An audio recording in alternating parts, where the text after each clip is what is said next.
বুঝি একটা কথা ভালো করে ভেবে দেখুন দিয়ে, সমস্ত দেবদেবীদেরই তাদের আলাদা আলাদা গুণ আছে। যেমন মা দুর্গা দশভুজা, 10 হাতে সব কাজ করতে পারে। আবার মা লক্ষ্মী গুণবতী মানে লক্ষ্মীমন্ত।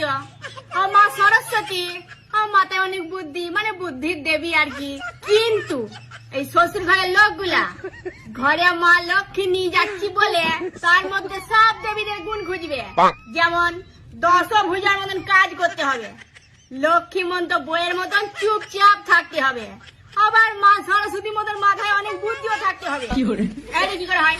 তাহলে প্রতিটা দেব দেবীর মধ্যেও আলাদা আলাদা গুণ থাকে, সব গুণ থাকে না। তাহলে একটা মেয়ের মধ্যে সব গুণ একসঙ্গে কি করে থাকবে?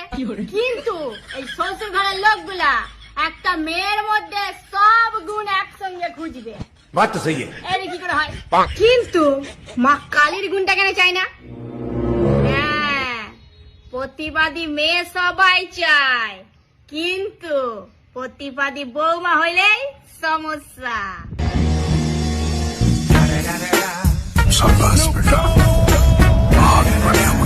আমরাই সেই নারী, সেই মহিষী নারী, সেই দশভুজা, সেই বহুরূপী নারী। ছেলেদের কথা, হ্যাঁ আমরাই, যারা রাত্রের বেলায় বরের সঙ্গে তুমুল ঝগড়া করে, মারামারি করে, কথা কাটাকাটি করে, সারা রাত না খেয়ে না ঘুমিয়ে, মানে ঝগড়াটা ডিভোর্সের জায়গা পর্যন্ত পৌঁছে যায়।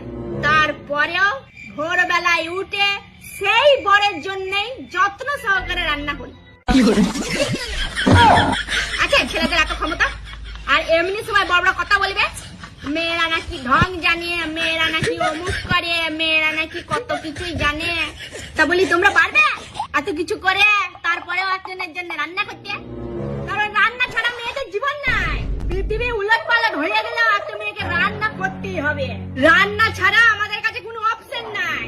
একটা মেয়ে যদি লাখ টাকা রোজগার করে, তাও তাকে ঘরে রান্না করে সংসার সামলে তারপরে অফিস যাইতে হবে।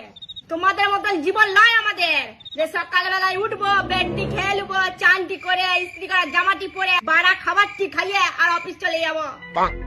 মেয়েরা সব সামলে তারপরে বাইরে রোজগার করতে যায়, আবার রোজগার করে আসছে, আবার ঘরে এসে কাজ করে।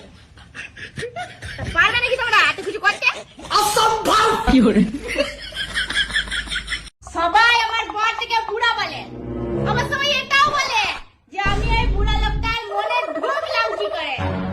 দেখাচ্ছি কেমন করে ঢুকলাম, আপনারাও শিখে রাখুন, কাজে লাগবে। तन में सुइया सुइया सी अब तो लगी चुभने, तन में